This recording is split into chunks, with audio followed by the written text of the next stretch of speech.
القراءة.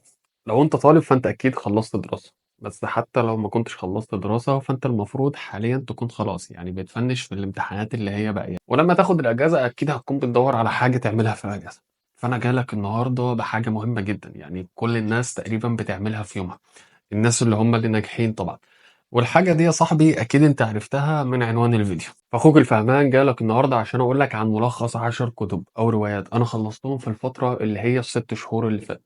والفيديو ده يعني برضه يعتبر زي ترشيحات كده لو حد حابب إن هو يقرأ يعني أو يبدأ في القراءة، فهات كوباية الشاي أو النسكافيه بتاعتك واتفرج على الإنترو. تعالَ يا حبيب أخوك.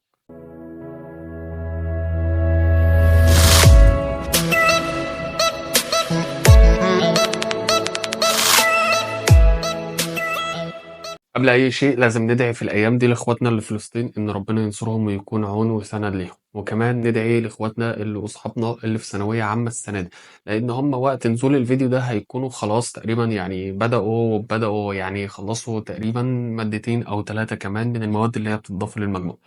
وربنا يعدي ليهم السنة دي على خير ويرزقهم بالمجموع اللي نفسهم فيه.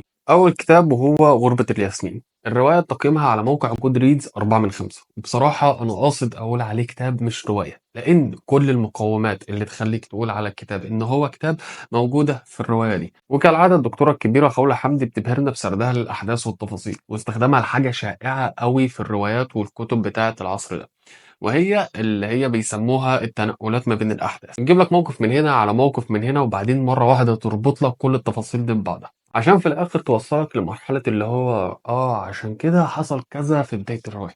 ولكن أكتر حاجة كانت مركزة عليها في الرواية دي هو حياة العرب في الخارج وإزاي ممكن يتعاملوا مع اختلاف الثقافات ووجهات النظر، وكمان برضو كانت بتتناول رأي الدين في كل الموضوعات دي. وفي وسط الأحداث كده هتلاقي يعني إيه علاقة رومانسية بسيطة كده بطابع ديني ما بين أبطال الرواية. بص، أنا مش عايز أحرق لك الرواية ولا عايز أحرق لك الأحداث بتاعتها، بس لو أنت عايز رواية عن الدين والرومانسية فالرواية دي هي أنسب رواية ليك. الكتاب التاني وهو كتاب 40 لأحمد الشقيري. الكتاب تقييمه على موقع جودريدز 4/5. الكتاب مكتوب باللغة العربية الفصحى بس في شوية كلمات كده يعني بسيطة بالعامية عشان توصيل المعلومة لكل الناس، لأن الكتاب أكيد طبعا مش مكتوب للناس المثقفة بس أو الناس اللي هم المتخصصين بس. الكتاب ممكن ياخد منك ساعات أو أيام عشان تقرأه بس هو حرفيا يعني حرفيا بيضيف لك 40 سنة فوق عمرك في كل مجالات الحياة تقريبا. أنت لو عندك فرصة واحدة بس في حياتك إنك تقرأ كتاب واحد بس حاول إن هو يكون الكتاب ده. الكتاب الثالث وهو كتاب فاتتني صلاة لإسلام جمال. الكتاب تقييمه على موقع جود ريدز 4.5 نجوم من 5. الكتاب مكتوب باللغة العربية الفصحى بس عمرك ما هتحس بالملل وانت بتقرأه نهائي. الكتاب كده بياخدك من الأول بيعرفك على الصلاة وإيه معنى الصلاة أصلا، وكمان بيحاول يعرفك على ربنا عشان لما تيجي تصلي يبقى عشان انت عايز تصلي وعشان بتحب الصلاة مش مجرد انك بتعمل كده خوفا من أهلك وبس. والكاتب ما سابش ايدك كده لوحدها، ده هتلاقيه جايب لك في النص كده أمثلة لدعاة انت ممكن تتابعهم وتسمع لهم، وكمان أمثلة لبعض قراء القرآن اللي انت ممكن تتابعهم وتسمع لهم. هتلاقي كمان الكاتب بيحاول يربط الصلاة بتاعتك بالراحة النفسية والراحة الجسدية وبيعلمك ازاي ترتب حياتك على أوقات الصلاة مش ترتب أوقات الصلاة على حياتك. الرواية الرابعة وهي رواية ما رواه البحر. يعني هي طبعا لساندرا سراج واخدة تقييم على جود ريدز 3.5 نجوم من 5. احنا دايما متعودين ان احنا بنروح للبحر ونشتكي له من كل اللي احنا حاسين بيه، ولكن ساندرا سراج بتيجي في الرواية دي بالذات وبتعكس كل حاجة وبتجسد البحر في هيئة إنسان هو اللي بيحكي لينا حكاية عن شخصين وهم عاصي وحبيبته ورد، وعن برضه عاصي بعد ما يقابل ليل بعد ما يسيب حبيبته السابقة ورد. أتمنى تكون فهمتني. بس الرواية كويسة هي في الآخر بس الأحداث فيها بتبقى سريعة شوية، ولكن في المجمل الرواية تستحق إن أنت تقرأها. الرواية الخامسة وهي كل الطرق لا تؤدي إلى روما لمحمد طارق. الرواية تقييمها على موقع جود ريدز 3 نجوم و2 من 10. بعيدا عن عنوان الرواية اللي بيجذبك وبيخليك عايز تقرأها، فالرواية بتبتدي بحاجة كده اسمها فلاش باك لحاجات قديمة. بصراحة أنا بحب النوع ده من الروايات اللي هي بتبتدي بالجزء ده لأن هو بيخليني دايما متشوق طول ما أنا بقرأ الرواية إيه اللي ممكن يحصل في الآخر أو إيه اللي هيحصل ويخلينا نوصل للجزء ده. ومحمد طارق بصراحة عمل الحركة دي كويس أوي، والرواية بالرغم من إنها باللغة العربية الفصحى بس حتى يعني الناس اللي هم المبتدئين في القراءة الرواية هتعجبهم. الكتاب أو الرواية الثابتة وهي رواية تنجل الجزء الأول. وقبل ما نبدأ نقول أي حاجة، الرواية دي أنا مش بارشحها لأي حد أكبر من 18 سنة، وخصوصًا لو كانوا ولاد، وهتفهم ليه دلوقتي. الرواية تقييمها على موقع Goodreads 3 نجوم و7 من 10. ليه أنا قُلت لك بقى إن الرواية دي ما تنفعش للولاد اللي هم أكبر من 18 سنة؟ على فكرة البنات كمان ممكن ما يحبوش الرواية دي، بس الرواية بجد ضعيفة لغويًا، يعني أنا مش عارف أوصفها لك إزاي. بس عارف أنت القصص اللي بتتكتب باللغة العامية على الفيسبوك دي، وتلاقي البنات بقى داخلة اللي هي إيه، وهاح وتعمل شير بالعبيط. الرواية دي بقى يعني زي مجمعة البوستات دي بالظبط. حتى لو جربت ان انت تدخل على موقع جود ريدز وبصيت على الناس اللي هم يعني عاملين تقييم 5 نجوم، اللي هم عاملين 5 نجوم من 5، هتلاقي ان معظمهم بنات، لان الروايات دي بتعجبهم وبتجيب معاهم قوي. الرواية بجد عبارة عن تلزيق ومحن وحشو كلام فاضي في حوالي تقريبا 250 صفحة. أنا بجد يعني بعد ما قرأت الرواية دي كنت متضايق، وكنت بكملها بس عشان أرضي ضميري، وعشان لما أطلع أقول الكلام اللي أنا بقوله ده أبقى فعلا قرأتها وما سبتش أي جزء منها ممكن يكون اتكتب حلو. بس الرواية أنا بعد ما خلصتها لقيت إن أنا ما استفدتش حاجة. عبارة تقريبا عن 5 أو 6 ساعات بلا أي استفادة. فحاول يا حبيب أخوك لو أنت عديت ال16 أو ال17 سنة ما تقرأش الرواية دي. الرواية السابعة وهي رواية بضع ساعات في يوم ما لمحمد صادق. الرواية واخدة تقييم 3 نجوم من 5 على موقع جود ريد. بص أنا لما قرأت الرواية دي أنا ما كنتش عارف بجد أعلق على الأسلوب الضعيف، ولا على المضمون التافه، ولا على الابتذال اللي ملوش أي 60 لازمة، ولا على الجمل اللي اترمت جوه الرواية ومحدش فاهم هي اتقالت ليه. تعالى واحدة واحدة بقى أفهمك أنا قلت الكلام ده ليه. أنا في الأول لما قرأت هبت ولقيت إن في رواية تانية لنفس القارئ اسمها بضع ساعات في يوم ما، قلت تمام ممكن نديها فرصة ونقرأها. لأن برضه رواية هيبتا يعني ما كانتش سيئة أوي زي الرواية بتاعتنا دي. أنا كنت متوقع بصراحة حبكة أفضل من كده شوية، وكمان كنت متوقع أسلوب كويس. يعني مثلا وأنا بقرأ ألاقي بنت تايهة وسألت واحد على عنوان معين، فقام عارض عليها إن هو يركب معاها، فقامت موافقة على طول كده. أو مثلا بنت تانية جات لها مكالمة من رقم غريب، ولما ردت وعرفت إن هو غرضه مش تمام، كمّلت معاه. ويعني مش كده وبس، بوشكاش محفوظ بيضحّي وهي كانت مبسوطة باللي هي عملته معاه على الفون. وأنا مش محتاج أقول لك يا حبيب أخوك هو إيه اللي حصل يعني، أو مثلًا يعني إيه اللي بيحصل ما بين بنت وولد اتكلّموا في الفون في كلام يعني زي ال18 سَنة يعني. أو مثلًا بنت تانية مصاحبة واحد يعني حرفيًا كل كلامه قبيح وغزل في البنات، وخلّينا نمشّيها إن ده غزل، بس البنت كانت سامحة له بكده عادي. لأ وكمان بتحبه، اللي هو she can fix him.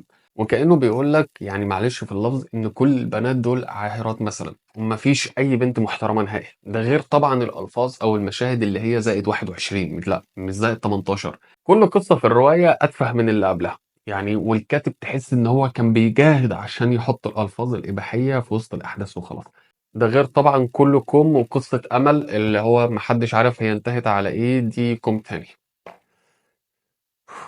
الرواية دي أخدت كلام كتير وأخدت أكتر من حقها، بس المهم إنك ما تحاولش يعني بجد إنك تقرأ الرواية دي، لإنك مش هتستفيد حاجة، وهتلعن اليوم اللي قرأت فيه الرواية دي، وهتزعل على الفلوس اللي أنت دفعتها في رواية زي دي.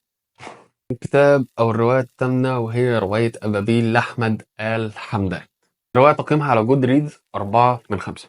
بص عشان نبقى متفقين، فكرة الرواية حلوة جدا، بس سير الأحداث فيها كان سريع برضو جدا، وحوالي نص الأحداث أنا كنت متوقعها أصلا. والشيء برضو اللي ما عجبنيش في الرواية هي الألفاظ الكتيرة اللي مش تمام اللي موجودة في الرواية، وفي كام إيحاء كده يعني إيه ما عجبنيش برضه.